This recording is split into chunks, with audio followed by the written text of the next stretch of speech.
1853 খ্রিস্টাব্দের 22শে ডিসেম্বর জন্ম নিলেন জয়রামবাটিতে শ্রী শ্রী সারদা মা।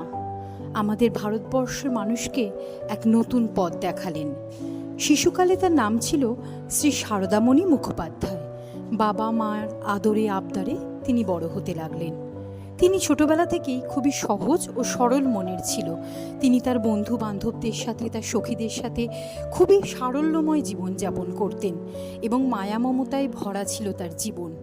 এরপর সে সময় তিনি ছোটবেলা থেকেই খুব আধ্যাত্মিকতায় বিশ্বাসী ছিলেন।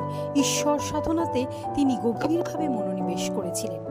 তারপর তখনকার তৎকালীন সামাজিক প্রথানুসারে মাত্র 5 বছর বয়সে তার বিবাহ হয় শ্রী শ্রী রামকৃষ্ণদেবের সঙ্গে। এই দুই যুগলে ভারতবর্ষের মানুষকে ঈশ্বর সাধনার এক নতুন রূপ দেখালেন। তারা 14 বছর বয়সে দক্ষিণেশ্বরে আসেন। তারা দুজনেই সেখানে আধ্যাত্মিকপূর্ণ জীবনযাপন করতেন। শ্রীরামকৃষ্ণদেব সারদা মাকে ষোড়শী জ্ঞানে পূজা করেছিলেন। শ্রীরামকৃষ্ণদেব আমাদের দেখিয়েছিলেন যে কোনো মূর্তি পুজো নয়, কোনো মন্ত্রতন্ত্র নয়, শুধুমাত্র অন্তরের ভক্তিই পারে ঈশ্বর সাধনার একমাত্র উপায় হতে।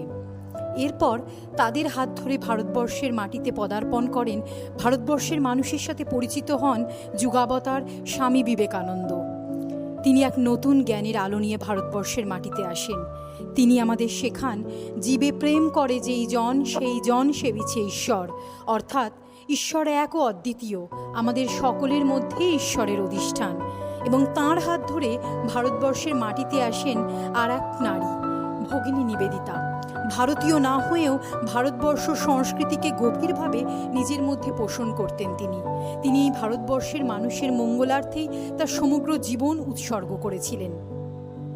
সারদা মা আমাদের বলেছিলেন, আমি সতেরো মা, আমি অসতেরো মা, এই দরিদ্র মূর্খ ভারতবাসী সবাই আমার সন্তান।